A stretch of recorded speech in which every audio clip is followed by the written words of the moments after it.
So what I attempted to do in my first line of questioning was just lay out the basic design and concept of Social Security, which was, again, a forced retirement savings plan to provide for that individual's retirement, where the federal government was going to take the money, wisely invest it so that money was available. I completely disagree in terms of the reason for the problem now. The reason Social Security is in trouble is, first of all, the age expectancy since its inception has increased 16 years, and we've bumped up retirement eligibility age 2. The other reason is that when originally designed, it was more than 30 workers to one beneficiary. Now we're down to 2.68, okay? The other problem is we didn't save that money.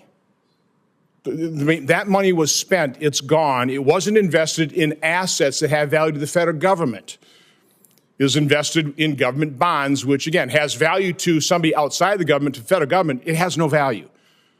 I mean, trustees give that bond to the federal government, and the federal government has to go issue another bond.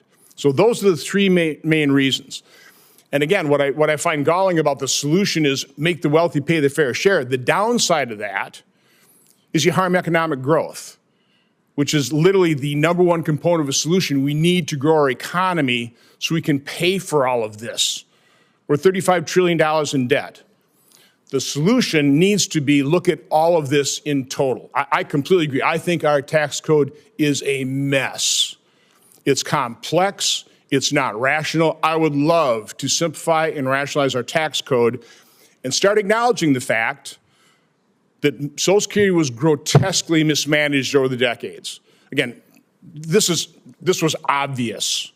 As life, again, it's a program that works when there are 30 workers to one, when the retirement age is set 3 to 4 years higher than life expectancy. Again, that's a pay-as-you-go system that's going to work. And then, unfortunately, the government deceived the American public thinking, oh, just get to 65 and you're going to be taken care of by Social Security. It was never enough to retire on. So again, we kind of deluded the public here. So now we're set in this time and place, and trust me, Social Security benefits is not enough to retire on. We've got a real problem here, but we're not looking realistically at what caused the problem, so we're not going to be looking at realistic solutions. So again, just raising taxes on a federal level up to 57%, tack on state, tack on property taxes, you're going to create such a huge disincentive to work that will harm economic growth. That's my whole point here. Again, do you want to comment on this? I'm going to mispronounce your name, so. Sure, Senator, thank you. As you point out, I believe there are a variety of factors that have led us to the place where we are today, which is a very difficult financial situation. And for that reason, I think we need to look at a comprehensive solution. We can't point to any one piece. I certainly think that we need to bring more revenue into the system because we're not going to be able to solve it based on benefit adjustments alone. But at the same time, we have broader fiscal challenges, as you talked about, as we all know, as a country, and we're going to need a lot of revenue to fix those broader financial challenges. So we cannot just rely on revenue to fix the Social Security challenge that we're facing today. Again, the problem out of the other side, it's always make the wealthy pay their fair share. Well, the top 1% of taxpayers pays more than 40% of the total income tax burden. I mean, at what point is that fair share standard being met? And also, at what point do you raise marginal tax rates up to the point where you literally harm economic growth? I don't have my contacts in, so I can't see the names, but do you want to comment on that? I mean, what I've asked this question frequently. What is the top marginal tax rate? I mean, what percent of American dollars worth of income should the federal government extract? I can't speak to that because the Academy.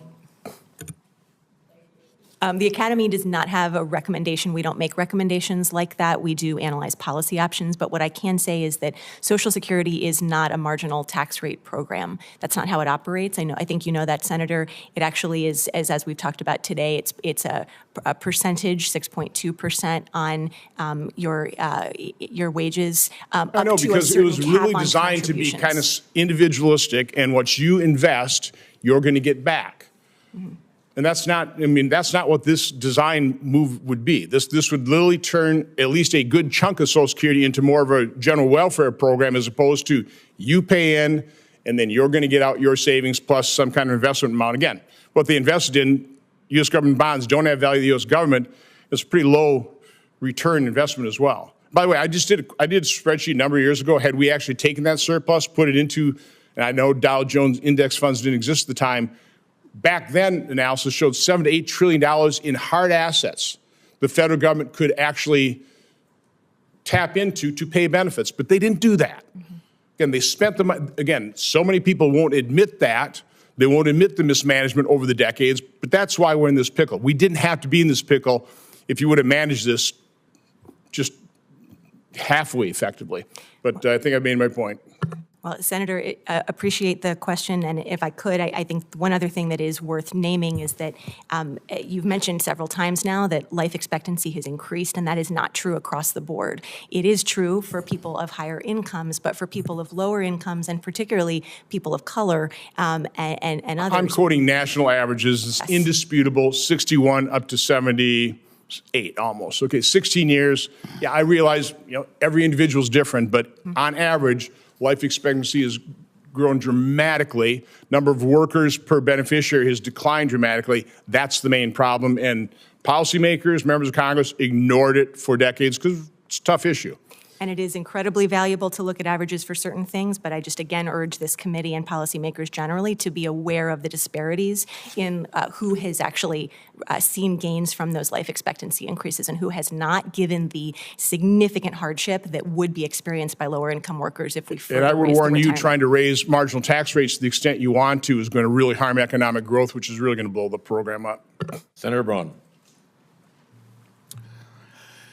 I've been here 5.5 years, and this is called the Budget Committee.